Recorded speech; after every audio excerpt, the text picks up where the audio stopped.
السلام علیکم دوستو، آج ہم آپ کو بتائیں گے ناریل کا ایک ٹکڑا روزانہ کھانے کے انمول فائدے۔ یہ مردوں، عورتوں، بوڑھوں، جوانوں، بچوں سبھی کے لیے یکساں مفید ہے۔ ناریل میں کیونکہ فائبر کی وافر مقدار پائی جاتی ہے، اس لیے نظام ہاضمہ کو بہتر کرتا ہے۔ قبض جیسی موذی مرض سے چھٹکارا ملتا ہے۔ ناریل کے مسلسل استعمال سے شوگر میں مبتلا ہونے کے خطرات کم ہو جاتے ہیں اور شوگر کو کنٹرول کرنے میں مدد دیتا ہے۔ ناریل کو کھانے سے بلڈ شوگر لیول بڑھنے کی رفتار سست ہو جاتی ہے۔ ناریل عمر بڑھنے کے اثرات کو کم کرتا ہے، شخصیت کو ہمیشہ جوان رکھتا ہے، پیٹ کی چربی کو کم کرتا ہے اور پگھلاتا ہے۔ ناریل کے مسلسل استعمال سے وزن بھی کم ہوگا اور پیٹ بھی کم ہوگا۔ ناریل میں ایسے الیکٹرولائٹ پائے جاتے ہیں جو جسم میں پانی کی کمی نہیں ہونے دیتے۔ ناریل وٹامن ای سے بھرپور ہے۔ اگر آپ کی جلد خشک، کیل مہاسے، جھریاں، چہرے یا جسم پر کہیں بھی نشانات ہیں، آپ ان کو ختم کرنا چاہتے ہیں تو رات کو سونے سے پہلے خالص ناریل کا تیل اچھی طرح لگا کر سوئیں۔ صبح اٹھ کر دھو لیں۔ انشاءاللہ 2 سے 3 ماہ میں نشانات ختم ہو جائیں گے۔ بالوں کا کمزور ہونا، بالوں کا گرنا، بالوں کا دو منہ ہونا، اس کے لیے آپ ناریل کا تیل رات کو سر پر لگائیں، صبح اٹھ کر دھو لیں۔ انشاءاللہ بال سیاہ، مضبوط، گھنے،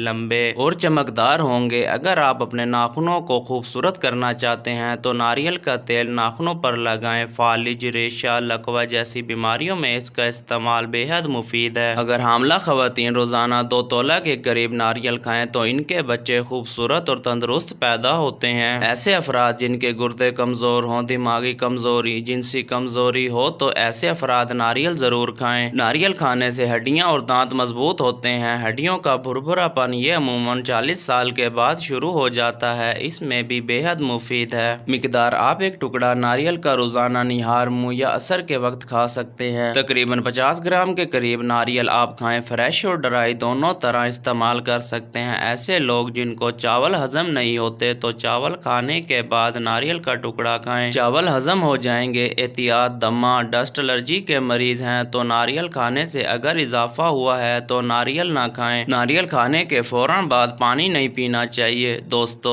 اگر ویڈیو اچھی لگی ہو تو لائک کریں، چینل کو سبسکرائب کریں۔ اپنا خیال رکھیے گا، ملتے ہیں نیکسٹ ویڈیو میں۔ اللہ حافظ۔